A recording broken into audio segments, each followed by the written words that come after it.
फिर से प्रभु यीशु के नाम में हमारी सीरीज में आपका स्वागत है।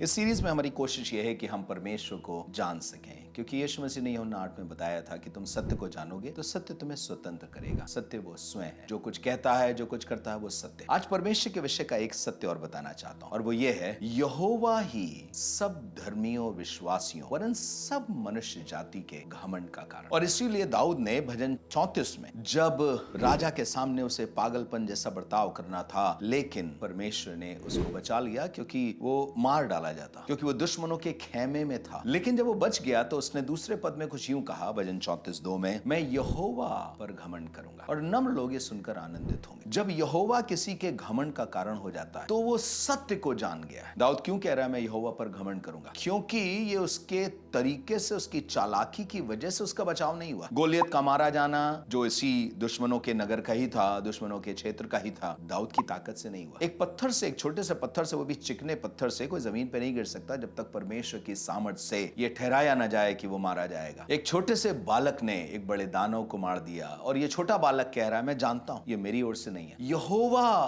पर मैं घमंड करूंगा। मैं आज बच गया हूं, मैं यहोवा पर घमंड करूंगा। इससे पूछिए क्या तुम अपने भाई पे घमंड कर सकते हो? तो बोलेगा जब मेरी सुरक्षा की बात थी, मेरी सहायता की बात थी, मेरे साथ खड़े होने की बात थी, तो कोई भी नहीं आया। मेरे पिता ने ध्यान भी नहीं दिया कि मैं एक मेहमान के आने पर, मुख्य मेहमान के आने पर बुलाया भी गया हूं या नहीं। मेरे पिता मेरी चिंता नहीं करते, या दूसरों को किसी को चिंता नहीं है, पर यह कह रहा है मैं यहोवा पर घमंड करूंगा, क्योंकि कोई तो है जो मेरी चिंता करता और मेरी सुधि लेता। यहोवा हमारे घमंड का कारण है। और एक पद में आपके सामने और पढ़वाना चाहता हूं, और वो कुछ यूं मिलता है, पहला कुरिन्थियों उसके पहला अध्याय उसके 26 से 30 पद तक। वहां लिखा है कि परमेश्वर ने जगत के नीचों और तुच्छों को चुन लिया है, अज्ञानियों को चुन लिया, ज्ञानवानों को लज्जित करें। और ये क्यों हुआ है? परमेश्वर ने ऐसे तुच्छ लोगों को, कमजोर लोगों को क्यों चुना है? इसलिए चुना है ताकि वो अपने ऊपर घमंड ना करें। और इसीलिए 29 पद और 30 पद में आके कहने लगा, और कोई प्राणी परमेश्वर के सामने इसलिए घमंड नहीं कर सकता। घमंड करेगा तो सिर्फ परमेश्वर पे घमंड कर सकता। संसार का तरीका है कि जब कोई किसी धनी को देखता है तो वो सोचते हैं अगर ये हमारी पार्टी में हो गया ना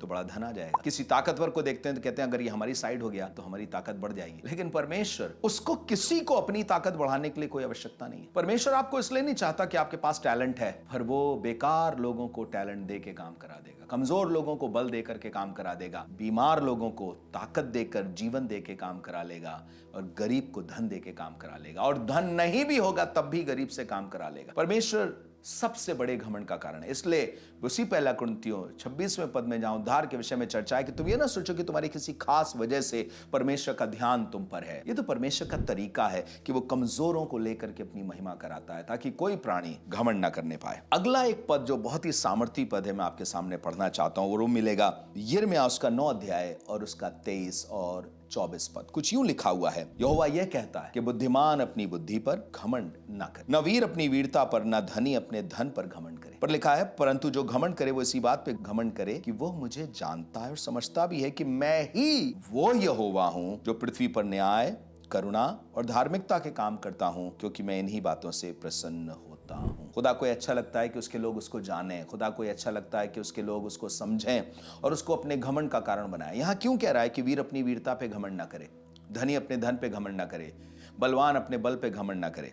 वो इसलिए कहना मांग रहा। आप सोच के देखिए, वीरता पे किसको घमंड नहीं है? सारी दुनिया अपनी वीरता पे घमंड करती है। अरे हम नहीं झुके, और हमें दुनिया में कोई ताकत नहीं है झुका सके। एक दिन पतरस भी अपनी थोड़ी सी दिलेरी पर, बोल्डनेस पर घमंड कर रहा था। यीशु मसीह ने कहा तुम सब मुझे त्याग दोगे, तुम सब छोड़ के जाओगे। तो पतरस कहने लगा प्रभु सब छोड़ दे तो छोड़ दे, पर मैं तुझे नहीं छोड़ूंगा। इसका मतलब है मैं बाकियों से थोड़ा बेहतर हूं प्रभु। उनके बारे में कोई भरोसा नहीं कि वो तेरे संग चलेंगे नहीं चलेंगे, पर मुझ पे भरोसा करो, मैं तुझे कभी नहीं छोड़ सकता। यीशु मसीह का जवाब क्या था? आज मुर्गे के बांग देने से पहले तो 3 बार मेरा इनकार कर दे। यीशु मसीह ने नहीं कहा कि संभावना हो सकती, पर उसने कहा इनकार कर देगा। क्यों इनकार किया उसने? क्योंकि कहीं उसे घमंड था अपनी वीरता पर। इस संसार में बहुत से लोगों को अपनी बड़ी धार्मिकता पे घमंड है, अपनी वीरता पर घमंड है, अपने कमिटमेंट पे घमंड है। मैं कमिटेड रहा, मैं बिलीविंग करता रहा, I was this and that, it is all by the grace of God. Not. ये सब खुदा के अनुग्रह से है। आपको क्या लगता है बुद्धि अपने आप आ जाती है? अचानक ही आ जाती है? बुद्धि ये थोड़ी कि अमीर घर में पैदा हुए, बुद्धिमान घर में पैदा हुए तो बुद्धि आ गई। नहीं, बुद्धि के लिए बहुत पढ़ना, समझना, ऑब्जर्व करना, चीजों को ध्यान से देखना, ये होता है। बुद्धि के लिए मांगना पड़ता है। ये बुद्धिमान बुद्धि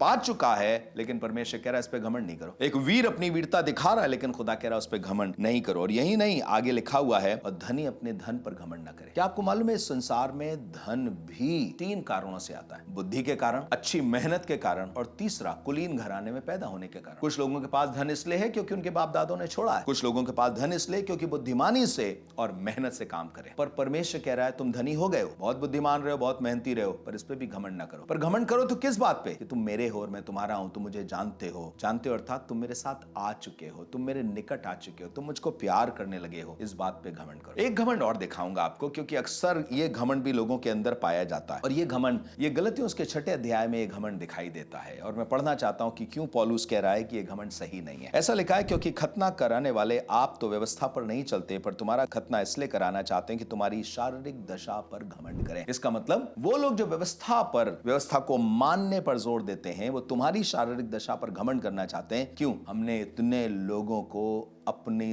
जैसा कर लिया। आज हमारे पास इतने 1000 लोग हैं जिनका खतना करा लिया हमने। अब वो पक्के यहूदी हो गए और हम भी पक्के यहूदी हैं। सुनिएगा आगे क्या लिखा है, पर ऐसा ना हो, इस शारीरिक दशा पे घमंड ना करो, पर ऐसा ना हो कि मैं और किसी बात का घमंड करूं। केवल हमारे प्रभु यीशु मसीह के क्रूस का, जिसके द्वारा संसार मेरी दृष्टि में और मैं संसार की दृष्टि में क्रूस पर चढ़ाया गया हूं। आज बहुत से धर्मी लोग अपनी धार्मिकता पर घमंड कर रहे हैं। घमंड यीशु मसीह पे करिए, क्योंकि आपके कर्म कांड, आपके रीति रिवाज, आपका बहुत ज्यादा ज्ञान, आपकी बहुत ज्यादा प्रार्थनाएं, आपके बहुत ज्यादा उपवास आपको धर्मी नहीं ठहराते। यशाया 64 अध्याय में वो कह रहा है कि तुम्हारे धर्म के काम मैले चिथड़ों के समान है। उसने बुरे कामों के लिए नहीं कहा कि वो मैले चिथड़े, पर तुम्हारे सबसे बेस्ट काम मैले चिथड़े। मैले मतलब वो सुंदर नहीं है, वो तुम्हें सुंदर नहीं बना रहे। चिथड़े वो तुम्हें ढांक नहीं पा रहे। कपड़ों की यही तो काम है। कपड़े का काम है सुंदर दिखना और दूसरा हमारी नग्नता को ढकना। पर हमारी धार्मिकता के काम भी हमें सुंदर नहीं बनाते और ढक नहीं सकते। ये मत सोचिए कि आपकी प्रार्थना की वजह से खुदा आपको कहेगा ये सबसे ज्यादा प्रार्थना करने वाला। मेरी प्रार्थना है कि आप खूब प्रार्थना करें, पर उस पर घमंड नहीं करें। घमंड सिर्फ खुदा पर करें। कभी चर्चा हो तो आप दूसरों के सामने ये ना कह रहे तुम क्या प्रार्थना करते हो जितना मैं करता हूं। ये लोग भी यही कर रहे थे, अपनी शारीरिक दशा पर घमंड कर रहे थे और ये भूल चुके थे कि सच में देखा जाए यहोवा ही हमारे घमंड का कारण है। उसकी दया, उसकी करुणा ही हमारे घमंड का कारण है। मेरे कोई कर्म कांड मेरे घमंड का कारण नहीं है, पर यीशु की दया मेरे सबसे बड़े घमंड का कारण है। और इसलिए आज मैं आपको यही कहना चाहता हूं, यीशु में घमंड करिए कि आप उसे जान गए और वो आपको जानता है।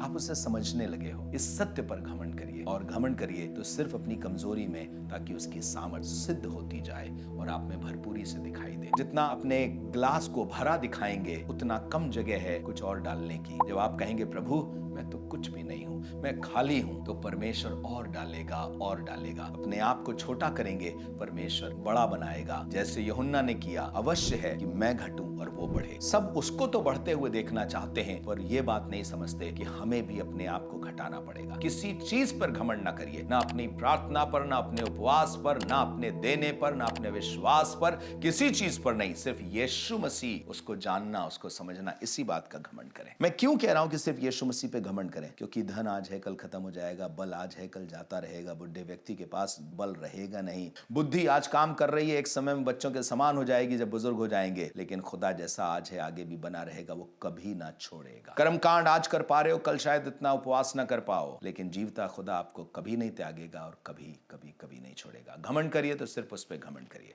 वही हमारे घमंड का कारण। God bless you. प्रभु आपको आशीष दे।